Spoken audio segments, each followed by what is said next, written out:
헌법에서 탄핵소추안을 발의해서 그걸 가결시켜서 헌재에 보내서 헌재에서 기각될 가능성이 있기 때문에 대통령의 빠른 하야와 조기 퇴진을 반드시 말하겠다. 반갑습니다. 붓을 품격을 담은 정치 해석 김영윤TV입니다. 벌써 12월 둘째 주인데요. 9일 월요일 아침입니다.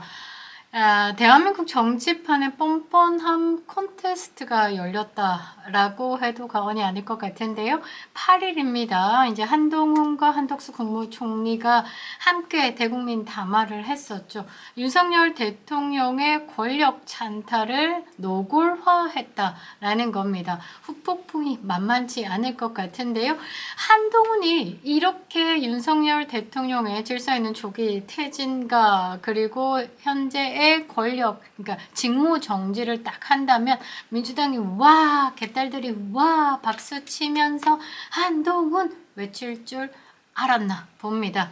그런데요, 사실 이재명에게는 시간이 빠듯하죠. 사실 이재명에게는 즉시 탄핵으로 가야, 그리고 그 박근혜 전 대통령의 탄핵과 같이 한 5개월 정도 이렇게 조기 대선으로 가야지만 본인이 사법 리스크를 벗어난다. 이 한동훈의 한덕수와 국민 담화에 누구보다 발끈했는데요. 한동훈을 향해 가지고 내란 상태를 유지하겠다라는 얼굴을 바꾼 제2차 내란 행위다 라고 비판했습니다.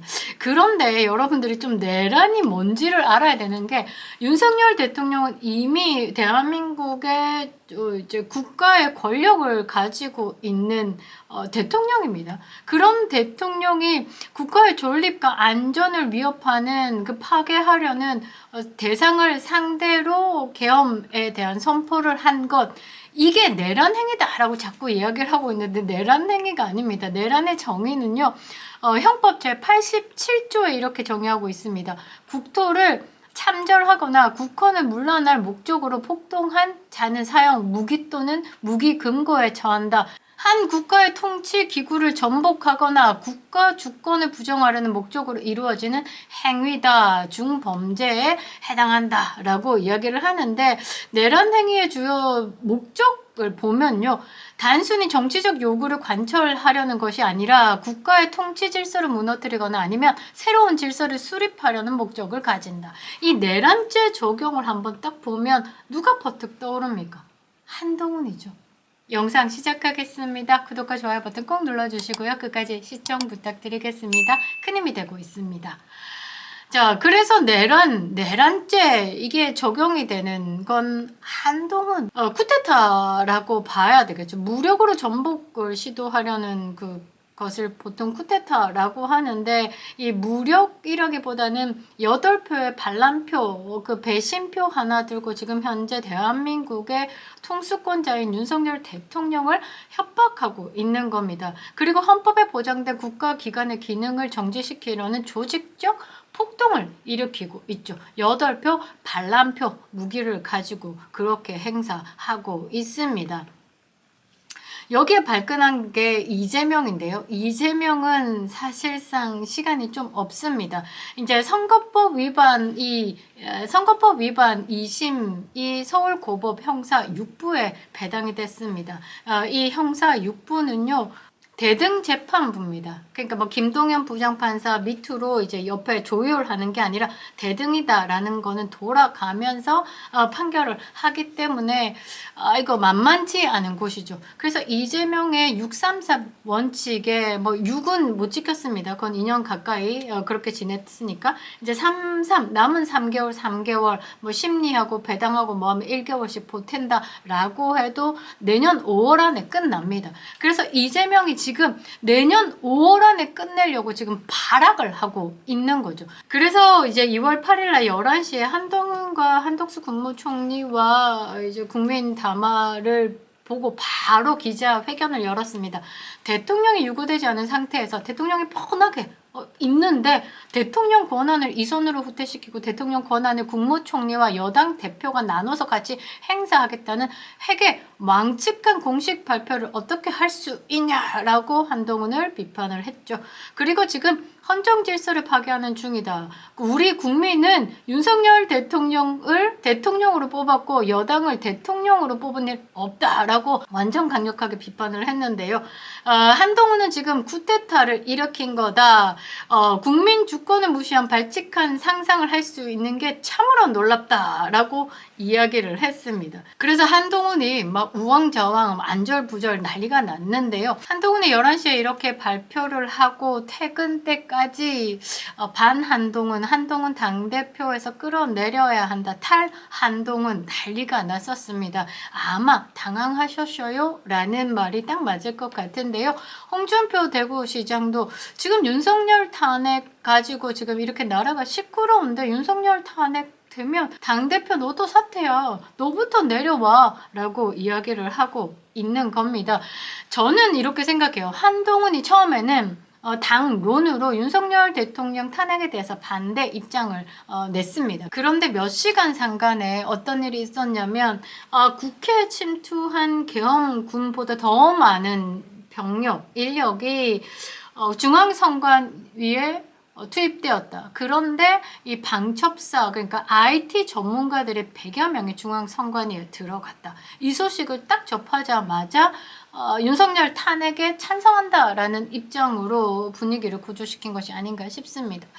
저는 그렇게 생각을 하는 게 이 친중의 세력에 가장 가까운 대한민국 정치인들 중에 한동훈도 탑 중에 탑이죠. 사실 친중하면 생각나는 게 쉐쉐 이재명 그리고 한동훈 장인이요. 중국의 인민일보를 한국판으로 들여와서 그러니까 쉽게 얘기하면 중국 공산당 신문을요 한국판으로 펼쳐내는 사람입니다.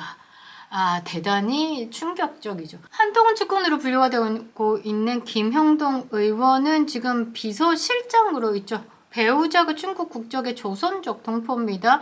그런데 10년 이상 귀화하지 않고 중국 국적을 가지고 있고 사실 뭐 중국 동포 이렇게 얘기하지만 그의 배우자의 아버지 그러니까 장인어른이 중국 공산당 출신입니다.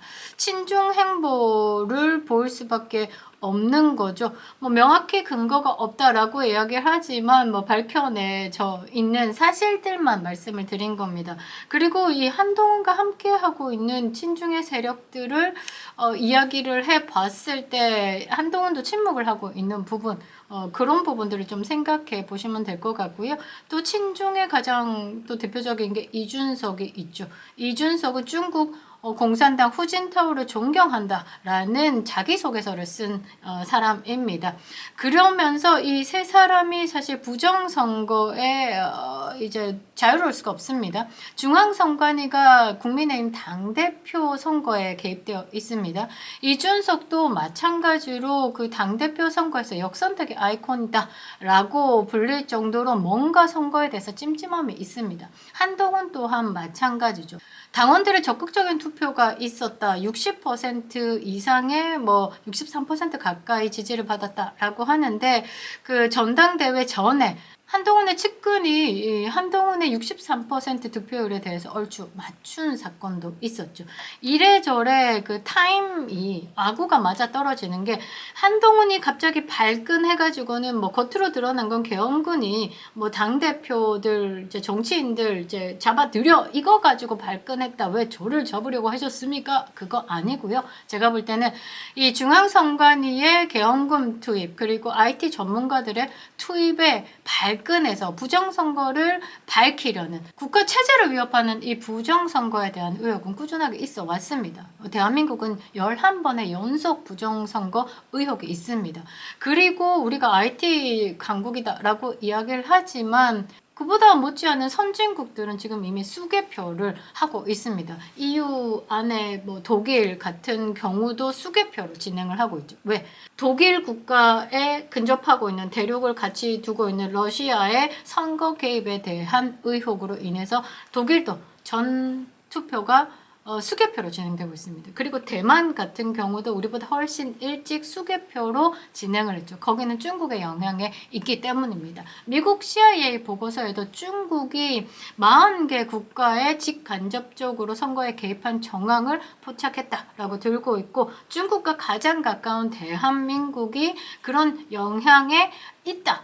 라고 생각하고 있습니다. 우리도 그렇게 생각을 하고 있죠. 그리고 지금 윤석열 대통령의 계엄 선포와 해제 이후에 여러 가지 이상한 점이 많습니다. 중국에서 관심을 보이고 있는 부분, 그리고 중국 매체가 터트려진 그런 내용들을 바탕으로 이재명의 입을 통해서 나오는 부분 등등등을 봤을 때 지금 윤석열 대통령의 비상 계엄 선포에 가장 민감하게 반응하고 있는 중국과 연결되어 있는 이 연대성에 대해서 고민을 좀 해볼 필요가 있죠.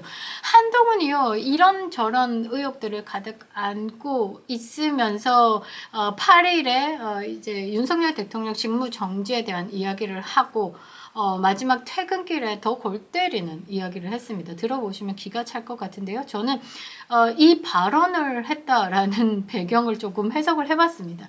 이제 그들 친한계들이 웅성웅성 모여 있으면서 한참 얘기하다가 나오는 길에 기자들이 들이미니까 그동안에 이야기했던 게 그냥 필터링 없이 나왔다라고 봐야 되는데, 뭐라고 했냐면 윤석열 대통령은 탄핵보다 질서 있는 퇴진이 최선의 방안이다.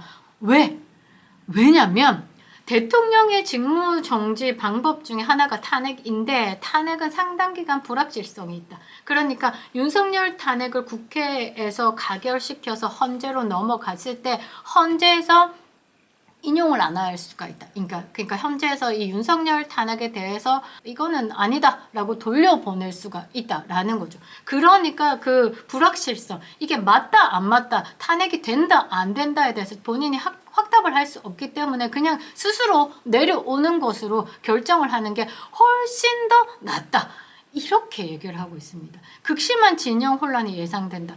아니, 지금 현재 대한민국에서 지금 정권을 부정하면서 계속 민생을 위한 국정 운영 자체를 발목 잡아온 게 이재명이죠. 이재명에 대한 어떤 발언도 하지 않고 있으면서 윤석열 대통령에 대해서 오로지 조기 퇴진 시기에 대해서 당내에서 의견을 가지고 이야기를 하겠다, 반드시 끌어내리겠다라는 의지를 보인 겁니다. 대통령이요, 지금 어땠습니까? 이 박근혜 대통령은 본인의 거취 그리고 뭐 결정 이거를 국회에 맡기겠다라고 이야기를 했습니다. 그만큼 그때 당시에 이제 당을 믿었겠죠. 그러나 김무성이 40명 준비됐습니다. 의원들 규합해가지고 반란표 40표를 박지원에게 갖다 바치면서 탄핵이 된 거죠. 그런데 윤석열 대통령은 이번에 정부와 당에 일임하겠다라고 이야기를 했습니다. 당 네가 다가 아니다라는 거죠. 그래서 추경호 원내대표 사퇴 부분, 이 부분 재신임의 필요성이 있다라고 보고요. 한동훈 당대표가 그 반란표 8표 가지고 지금 국정을 운영함에 있어서 대한민국을 지켜야 되는 윤석열 정부를 협박하고 있는데 80표도 겨우 막 많아봤자 18표인데 이걸 가지고 이렇게 뭔가를 해보겠다, 뒤집어 보겠다, 쿠데타를 일으켜보겠다, 내란을 하겠다. 이거 현행범으로 체포해야 되는 거 아닌가 싶기도 하고요. 한동훈의 지도부가 지금 비대위 전환이 돼야 되는 부분, 전원 사퇴하시는 게 맞다라고 봅니다. 어떻게 대통령을 배출한 여당에서 그 여당의 당대표라는 자가 국회에서 탄핵소추안을 발의해서 그걸 가결시켜서 헌재에 보내서 헌재에서 기각될 가능성이 있기 때문에 대통령의 빠른 하야와 조기 퇴진을 반드시 말하겠다. 이거를 우리가 보수 유권자가 윤석열 대통령을 뽑았던 1690만이 넘는 이 대한민국 국민이 이 한동훈을 받아들일 수 있겠습니까? 저는 한동훈 받아들일 수 없습니다. 대한민국 정상화의 첫 번째 우선되는 게요, 국민들의 집단지성 발휘 그리고 좌편향된 이 언론의 지형부터 바꿔야 된다라고 보고 있습니다. 여러분들 지금 언론 믿지 마십시오. 지금 언론은 정치 무관여층과 젊은 세대들을 타겟으로 윤석열 대통령 탄핵에 대해서 목소리를 높이고 있는데요. 정말 역겨울 만큼 가짜뉴스를 쏟아내고 있습니다. 편향된 언론의 지형을 빨리 바꾸는 것이 우리나라 자유민주주의를 지키는 길이다 라고 보고 있습니다. 김영윤 TV였습니다.